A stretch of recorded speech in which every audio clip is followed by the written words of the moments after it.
Andy B back here with the gathering in a field near Swindon. Christian Vision for Men 2024 event is absolutely outstanding. I have some more guests for you coming this way, including right now Bekah. Hello, Bekah.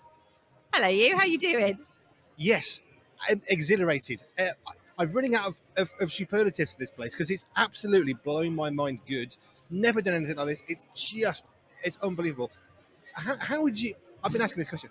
What words would you use to try and describe the atmosphere? Because electric and outstanding just don't seem enough. Oh, that's a fair point. No, it's a bit of a weird one for me being a girl in this space. So, and on one level, it's absolutely bonkers. But it is.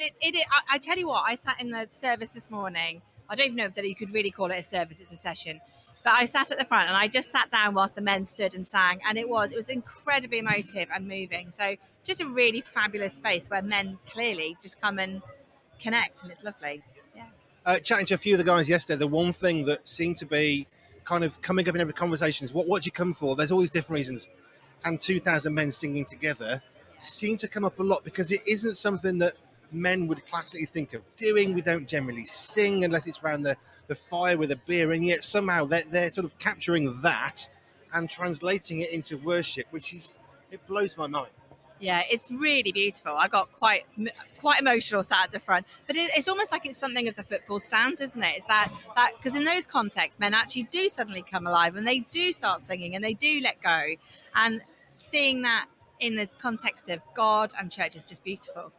I think it's that letting go thing, which is what for me this is doing. Is it helps guys to be in a sufficiently relaxed environment to just get on with being and doing and just getting stuck in, whether it's the quiz or chess or battle tanks and whatever. There's all these things going on, but actually it's just guys being together, which generally I don't think happens. I think chatting to Carl Beach last year, women are probably better at wanting to do that.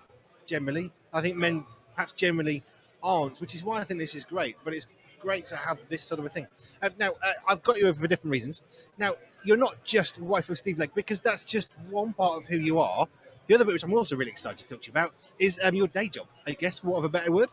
Yeah, I mean, I am the wife of Steve Legg, and that is a big part of my life, as anyone can imagine. But no, my day job is working for an organisation called Restored, and it's a Christian charity that works to speak up about violence against women and girls, to equip the church to stand against domestic abuse in particular, and then we work really hard to support survivors of domestic abuse. Which has to keep you fairly occupied most of the time. What sort of work does Restored do then? What's a day-to-day job? I mean, you're working against violence, which is we need to do that. But what are you actually practically doing? How do you help people to get on board with your message? So the two key projects that we run is we run an online community for Christian women in particular who've been through domestic abuse, and that's just recognizing that actually for Christians it's a really hard thing to talk about, and it can be seen as quite taboo. And so therefore, if you have been through that, you can feel like you're all on your own. So we've got this online community which people can join really anonymously just by sending in an email, and then they can just access some space, or they can join an online peer support group, they can join online recovery groups. And we just had our very first in-person retreat, which was amazing. But that's an ongoing thing. So we, almost on a daily basis, there is something going on that people can engage with. So we need to run that and help people find us. There's a whole load of work around that. And then the other piece of work that we're doing is we know that what we do is really important, and we watch it transform lives, which is amazing. But it would be so much better in local church. It'd be so much better where people don't have to do Zoom. I think we're all fed up of Zoom. If people could just access that in their local community. So we've launched something called the Restored Beacon Network, which is churches who've chosen to purposefully partner with us to get really well trained, really well informed, not to become experts, not to start, going out and rescuing people and saving the world, but to be able to be in a position where if somebody comes and says, this is my experience, they can walk alongside them and be a really well-informed friend along the way. And it, again, is transforming lives. So that's just two really exciting things. So we're training, we're equipping, we're writing resources, we're running courses, and trying to raise funds always in the middle of all of that, which is the bit I don't like. Yeah. We don't like talking about money, but money is part of life. And yes, if you're working for God, no, we don't need money, but we kind of do. And yeah, I totally get that. I guess one of the things that always strikes me, and all the different people, whether it's the Christian Police Association or somebody trying to help with apologetics, we can all do something for somebody else, but so often we just need a bit more help. I was chatting to a guy who helps with adopting and fostering. It can be quite hard to know, well, what do we do? And having someone say, well, here's a bit of training, here's a bit of help, here's a place you can signpost to. It just makes it easier. So are you going into churches and then you're saying, well, here's what you can do? Yeah, absolutely. So we've got 3 levels of training that people can engage with online if they want, or we can come and run the whole caboodle in a local church. And some of that's just awareness raising, because the reality is domestic abuse is as prevalent in the church as outside, which is a horrible truth that none of us want to be true. And most of us don't realise that.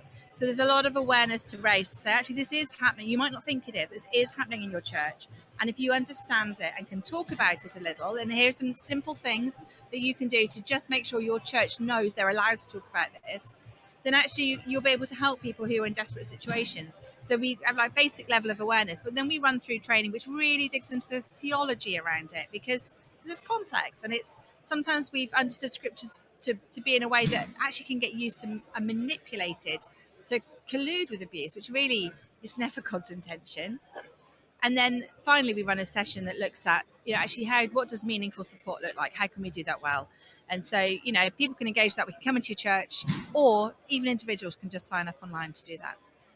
I love the fact you've got these two. I mean, I'm hearing sort of two strands. You've got this thing of supporting people who are in the midst of the worst possible imagination, in their lives. So you're working with these people who, I mean, it's ostracizing. And when you throw in faith into that mix, yes, I absolutely can comprehend just how isolating and ostracizing it feels. Hard anyway. We can kind of understand that part, but throw in the faith, it becomes this other world of how what do we do here? Yeah. But giving people the ability to signpost, to have a voice, have a bit of training, that to me is it's such an important thing. Do churches engage well, or is it kind of crowbarring like, hello, we're here? It's a bit of a mixed bag. So we have some wonderful churches that we work with who've come to us saying, look, we recognise we don't know enough, can you help us? And we've got lots of other churches who, there's on a spectrum, right? There's some in the middle that are just like, do you know what, we're just trying to do so much, this feels like one thing too many. And I understand that. Although I'd say this is really critical, but there we are. But then there's others on the other end who go, this isn't our problem, we shouldn't be talking about it, and they don't want to engage. So then I do feel like getting the crowbar out. But we're a small enough organisation at the moment that we've got our hands full with the churches who are ready to hear what we have to say. But it's important that around the edges of that, we're working to help the other churches hear the message, of that message to start to get through. Because I don't want there to be women, or men for that matter, who feel totally trapped and like they can't talk to somebody and can't get support because it's not something you can talk about in church. No, it's a tough one.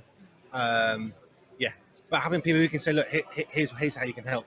Having churches that get on board, that will then breed other churches who will get brought on. Having been in full-time ministry, you think we've got these 100 things to do. How are we going to squeeze another one in? But sometimes it's not squeezing something in; it's actually losing something, because you know what, this is more important. And it's taken a step back, but having someone who can come from the outside frequently to say, here's something else you can do, and here's how you can do it, and we will support and resource, which is something so many of the exhibitors here are doing. It's not just, this is what you've got to do. We'll help you, we'll walk you step by step with what you've got to do. Bekah, thank you. How do people get hold of what you're doing? I know, but they may not. So how do they get hold of you? So the easiest thing is to go to our website, which is just restored-uk.org. I mean, if you just Google domestic abuse and Christian, we should pop up anyway. So you should pop up and better find us. But restored-uk.org. Thank you for what you're doing, truly. This is Andy B at the gathering in a field near Swindon. I'm going to go back to some more music and come back with what's coming up after 3 o'clock in a moment.